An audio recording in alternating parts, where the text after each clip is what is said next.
Hey. Alright guys, andito kami sa malapit sa lugar namin sa siguro pang 5 kanto palabas ng highway papuntang market.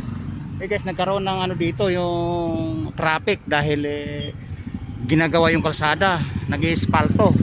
Dalawang gabi na to guys, napapansin ko. Alright, mula doon hanggang dito.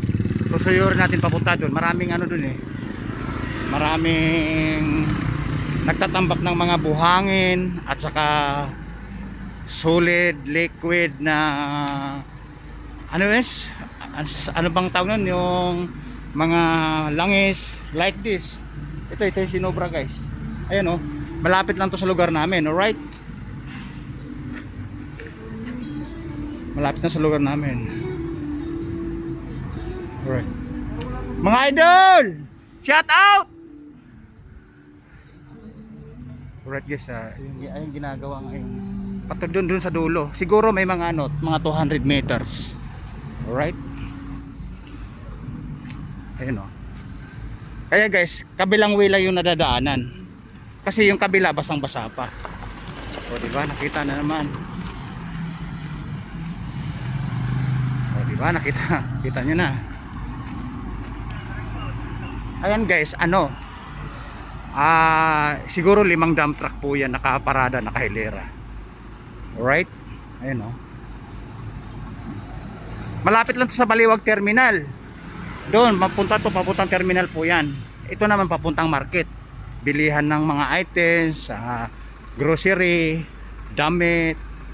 So, tatawid ka pa ng intersection bago ka makarating ng mismong market. Alright, ayan ayan guys. Ayan, ginagawa, di ba? Nakaparada yung mga dump truck na heavy duty. Alright, ayun kaya nga one way lang yung guys, yung dinadaanan natin ngayon. Okay? Yan. Ito po sa tapat dito yung mga Xerox copy. Dati kasi itong ang tapat na yan guys, bago Estrada Bento na yan, dating LTO section yan, Land Transportation Office. Alright, ayan guys tinatrabaho na. Nanay, magandang gabi. Shout out sa'yo. Nagbablog lang po. Binablog natin yung ginagawa ng DPWH. Alright. Yan guys. Ayan. Ayan. Alright, di ba? Ayan, mula doon siguro may may 5 dump truck tapos 3 heavy duty na tawag nun, yung pampatigas ng simento. Pison. Alright, ngayon lang yan dito guys. Dito lang ngayong gabi siguro mga 8:30 na o mag-alas 9 na. Kasi guys, sa sa araw, hindi po pwede kasi maraming sasakyan. O diba, nakita niyo naman. Dito lang yan, papuntang terminal. Manggagaling ka ng market. Doon, pag dumiretso ka sa may intersection. Tapos naman, papuntang terminal, may intersection din. Puro intersection sa kaliwa, kanan, left, and right. Alright. Ayan, pinakita ko lang. Siguro guys yan, mga lang siguro yan. Mga matagal na yung 3 oras dyan o 5 oras, aalis na po yan. Tapos, bukas makalawa, dudugtungan na naman nila. Kasi yung gawin doon guys, kagabi nila sinemento. Tapos ngayon lang din inulit. Dahil, kumbaga, dugtong-dugtong, alphabetical. Kumbaga, do, re, mi, fa, sol, la, ti, do. Alright, kaya nag-traffic po doon. Papasok na po dito. Tapos dito manggagaling, papasok naman. Dahil one way lang po ang ginagamit. Alright. Tapos dito guys, may dalaan na intersection. Manggagaling sa papuntang baryo po yan. Alright. Alright guys, babalik na po tayo.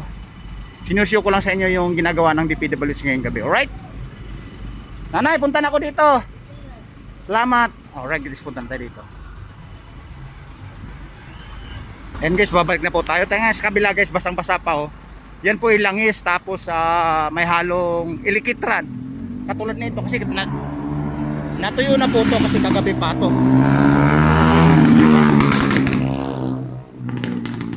Pupunta na natin sa sakin natin, uwi na po tayo.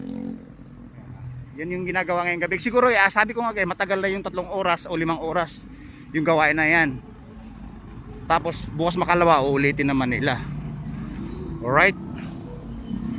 Yan guys, papuntang terminal po yan.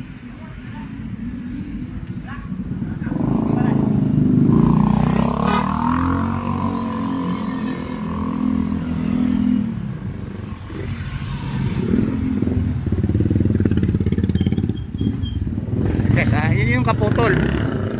Doon po inumpisan kagabi yan, doon sa gawin na yun. Doon sa gawin na yun, sa may ilaw na yun. Tapos dinugtungan nila ngayon. Alright, di ba kaganda? Ibig sabihin, baitang-baitang. Bukas makalawa, gagawa na naman sila. Alright. Ayan guys, yun yung kaputol sa gawin doon, lampas ng ilaw. Papasok po na subdivision yan. Alright, ito na po yung sasakyan natin. Bababa natin guys. Uwi na po tayo, alright? Babu! Woo!